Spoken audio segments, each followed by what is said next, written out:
The third season of the Starz BMF series will introduce the organization's underboss, Chad Everett, J. Bo Brown, Demetrius Big Meech Flenory's right-hand man.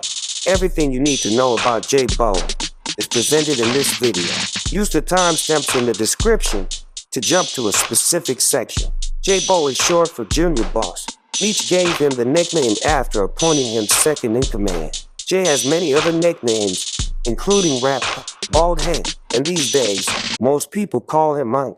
While Meech was the face of BMF who loved to party and make it rain in the club, J. Bo preferred to lay low and watched over the organization like a hawk.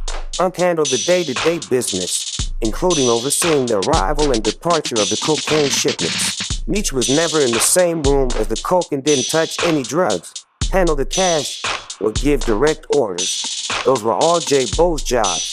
For many of the BMF crew members, from the drivers to the high-ranking managers, the only real interaction they had with Meech was partying with him in the club. So without J. Bo, the Black Mafia Family wouldn't have been able to take over the dope game, making over $270 million in profits. Rapper Young Jeezy gave Unc his flowers in 2015 with the release of the song J. Bo, which was on his album Church in These Streets. Get money, lay low, I ball like J. Bo. Without further ado, here's everything you need to know about Chad J. Bo Brown. Family. Unlike Meech, J. Bo is very private, so not much is known about his personal life. During an interview with Vlad TV, he revealed that he has 3 biological kids and multiple stepchildren. He explained that he would give his son a black eye if he ever tried to follow in his footsteps and sell drugs. He has shared several pics on Facebook of himself with his oldest daughter.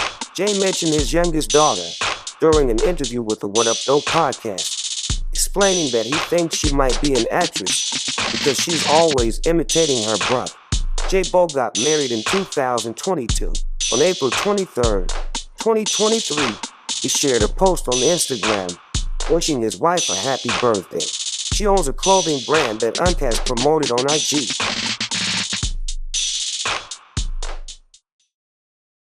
Early life. Chad Everett J. Bo Brown was born on August 6, 1972 in St. Louis, Missouri, the wild, wild Midwest. He grew up in DeSoto, which is about 40 miles south of St. Louis. But after getting kicked out of elementary school, he moved to the north side with his pops off of Lillian and Alcott in the infamous Walnut Park community. The area was nicknamed Murderville because it had some of the highest crime rates in the city throughout the 1980s and 90s. Drug dealing and gang violence increased in St. Louis during J. Bo's youth, but his love for sports helped keep him off the streets. He played baseball, football, and basketball growing up, and by the time he got to McClure North High School, he was a star football player. He primarily played running back, but also played defense. He loved football so much that he would walk 2 miles to get to practice. Jay played on the school's baseball team and ran track. He had serious speed and even competed in the Junior Olympics track and field championship his junior year. During an interview with Views from the Arch, Unc explains that he played basketball at McClure, but only made the team because he was athletic and played good defense. Jay got college football scholarship offers from top programs nationwide. He says that if he would have stuck with football, he would have gone to Ohio State University. He had dreams of playing in the NFL, but his life was thrown off course after his stepfather died his junior year, causing him to go through a period of grief where he started making bad decisions. During his senior year of high school, he stole a stereo system out of a Suzuki Jeep and hooked it up in his basement. Someone snitched, and the police came to Jay's house to confront him about it. Sadly, his family was having a repast for his stepfather when the police arrived. They searched the house, and after seeing the stolen stereo system in his basement, the police arrested him in front of his family. He was put on probation, bringing his football career to a halt. Just when he thought things couldn't get worse, his mother got sick, and in 1991, she passed away. J. Bo was happy that she at least got to see him graduate high school before she died. Trap or Die. J-Bo now had to provide for himself, so he got a job at Domino's, delivering coupons door to door.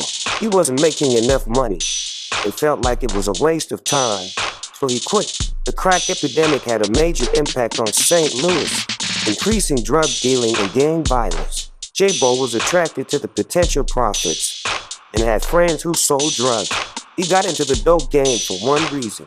He no longer wanted to be poor. He happened to be at his boy's crib when he decided he could no longer handle poverty. He watched him use a triple beam to weigh and bag up ounces of crack and asked for a bag to sell, and his boy tossed him one, expecting to be paid after Jay found a buyer. But that didn't happen. Instead, he sold the bag and spent the money. Since he couldn't pay his boy back, he started ducking him, but couldn't hide forever. When his friend finally caught up with him, he warned him that in the drug game, if a dealer gives you some work on credit and you can't pay them back, the last thing you do is disappear. Be a man and try to work something out. Jay apologized, and his boy gave him some more work and taught him everything he needed to know about the dope game. J-Bo was a fast learner and he had a good teacher, so it didn't take long for him to start making money. He got a spot on Eastgate in University City and bought himself a beeper so buyers could contact him.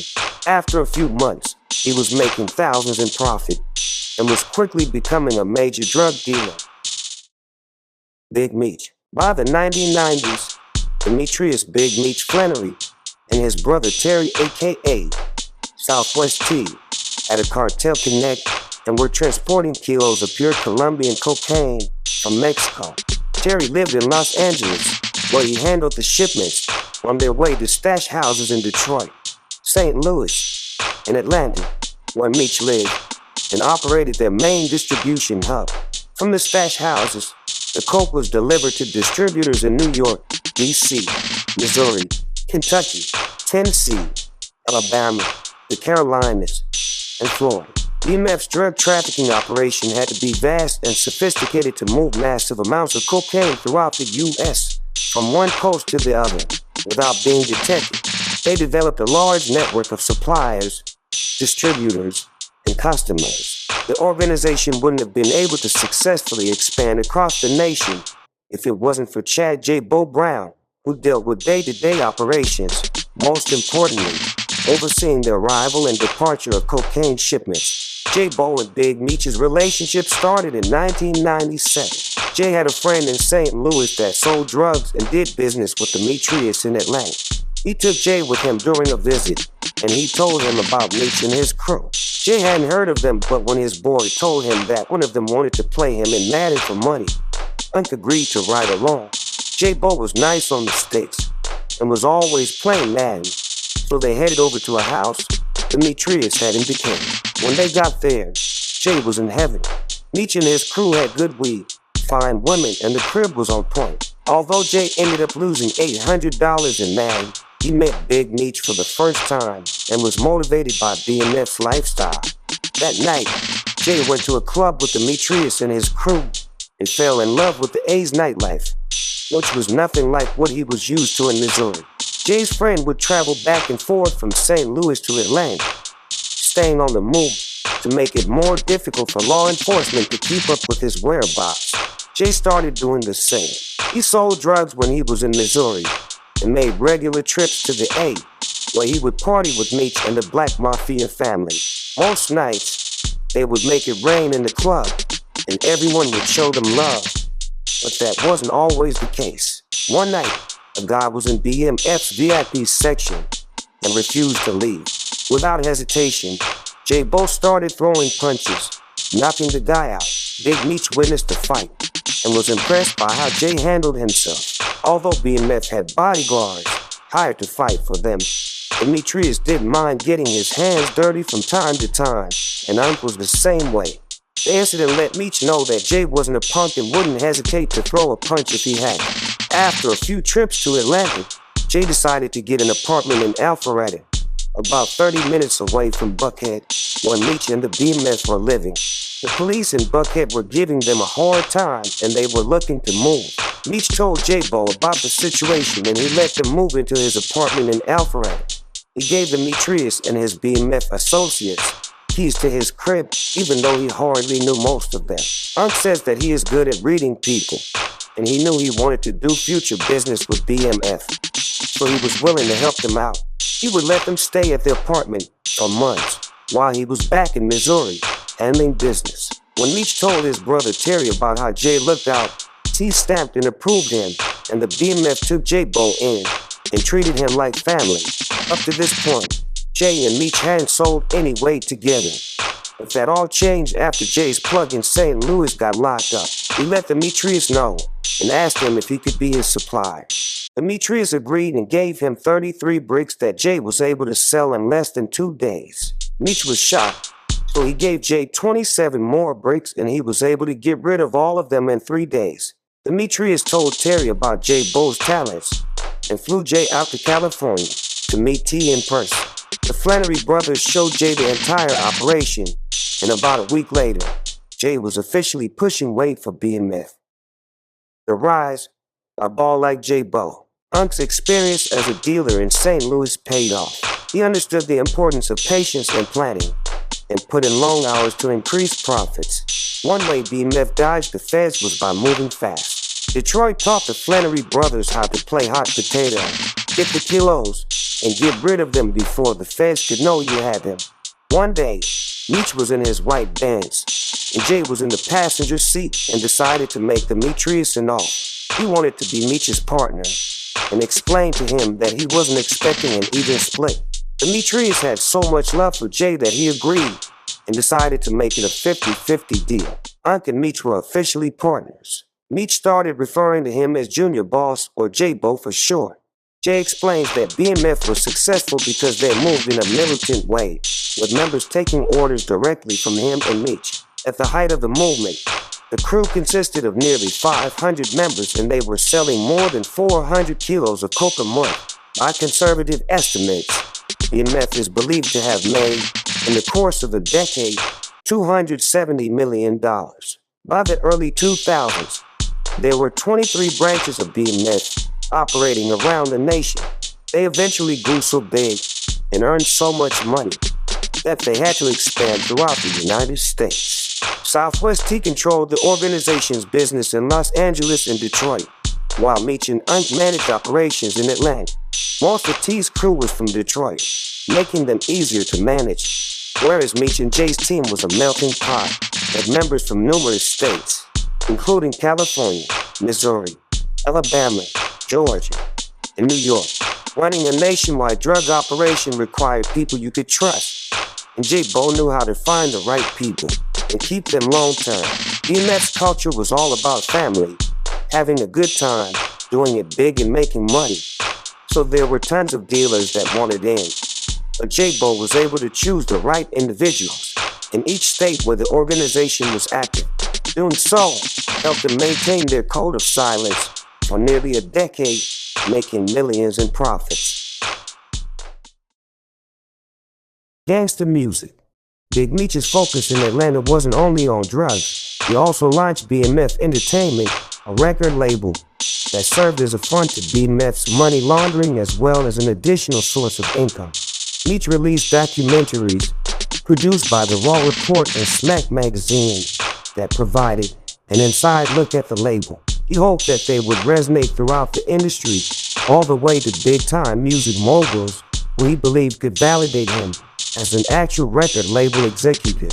In the Raw Report documentary, Meech explains that the label was focusing on Blue Da Vinci, who was the only artist signed to BMF Entertainment. J-Bo is introduced as the chief operating officer, and in the Smack documentary, he has his own chapter, which shows him and BMF at Club Teasers in Miami, making it rain to celebrate his birthday. "This is one of the greatest men alive right here," Meech says to the camera, with his arm slung around Jay's shoulder as they walked inside the club. The label helped promote Young Jeezy during the early years of his career, with both Meech and J-Bo appearing in the video for his 2004 single, Over Here. Jeezy kept close ties to Meech and BMF, but in 2004, he signed with Bad Boy Records and joined the group Boys in the Hood. Meech made it clear to the entire organization that J-Bo was second in command and had his full support, but his attempts to legitimize BMF by using the music industry led to a rare disagreement between Jay and Meech. Demetrius put up 5 billboards in Atlanta, advertising the record label. Jay both thought the billboards would bring them unwanted attention and anger the fans, so he let Meech know that he didn't want BMF involved in the music industry at all. Demetrius loved music and wasn't happy, but he had so much respect for Jay that he immediately stopped working on the label and gave up on the music industry. When Blue Da Vinci and other members of the crew found out, they were upset and held a grudge for weeks. Jay got tired of seeing his brothers pouting about not being able to pursue music, so he let Meech know that he changed his mind and would support his plans to build the label. Demetrius got right back to work. He was convinced that he could use the music industry to legitimize BMF's wealth and transition out of the dope game for good. The fall, don't get caught. Federal agents were well aware that BMF's record label was a front for their cocaine operation. J-Bo explains that he knew their run was coming to an end when he saw the feds in Club Visions in Atlanta.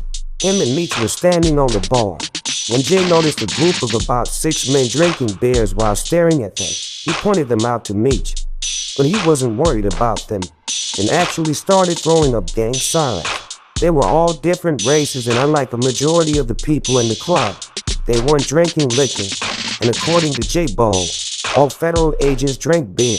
When you push the amount of weight that BMF did, it's nearly impossible to dodge the feds. Law enforcement was aware of the crew for decades, but without any evidence, due to their code of silence, they didn't have a case. That changed in 2003 when a nationwide task force, nicknamed Operation Motor City Mafia, began investigating the organization. Shortly after it began, Big Meech was allegedly involved in a murder. On November 11, 2003, he was arrested in connection to the fatal shooting of P. Diddy's former bodyguard, Anthony Wolf Jones.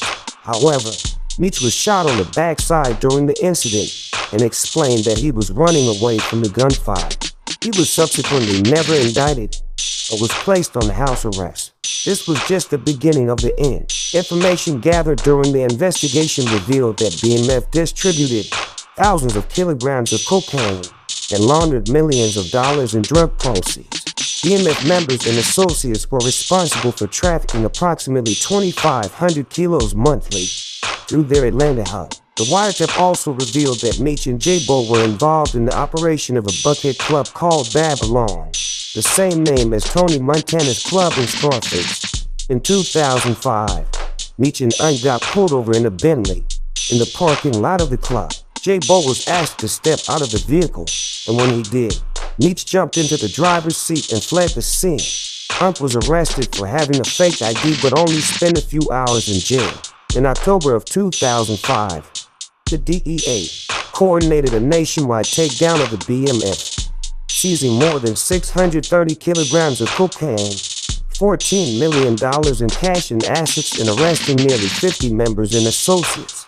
Southwest T was arrested while he was at a gambling party in a house in St. Louis, Missouri. The feds conducted a raid and found $600,000 in cash stacked neatly in one of the bedrooms. By this time, Big Meech had left Atlanta and moved to Miami, but was laying low in Texas because he knew the Alphabet Boys were on their way.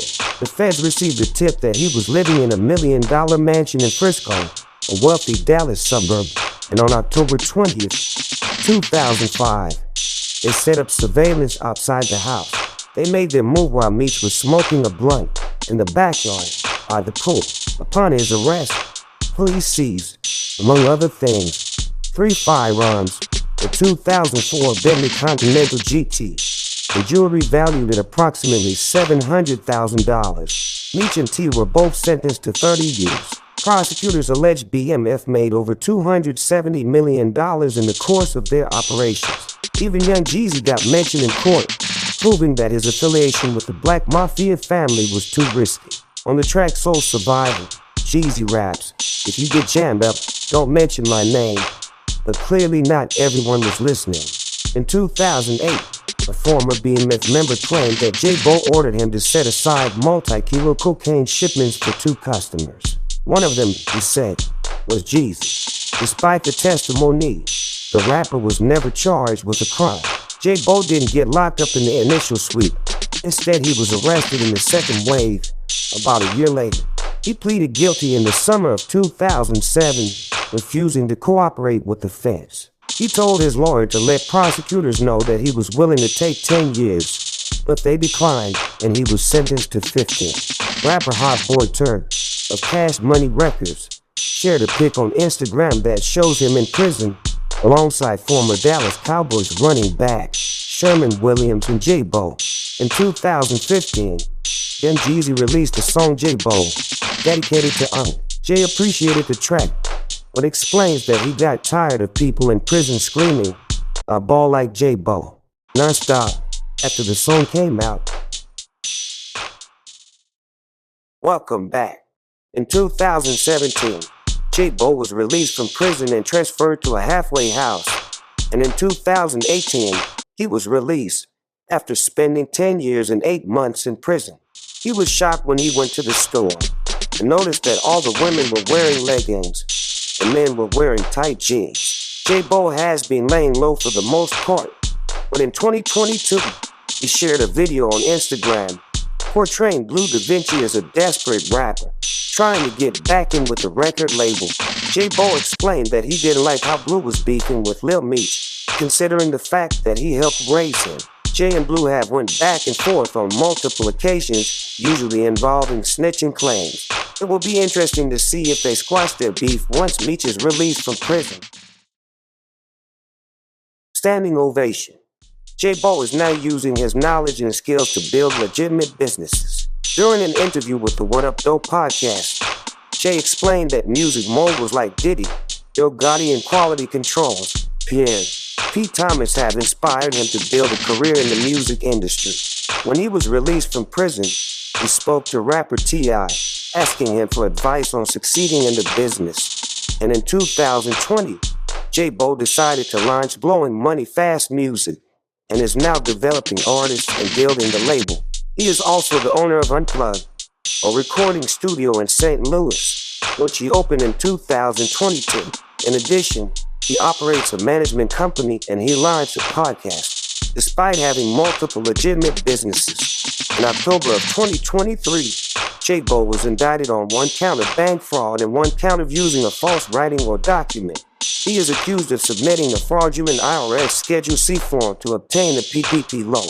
50 Cent reacted to the news in an Instagram post, revealing that he's planning to release a spin-off series based on J-Bo.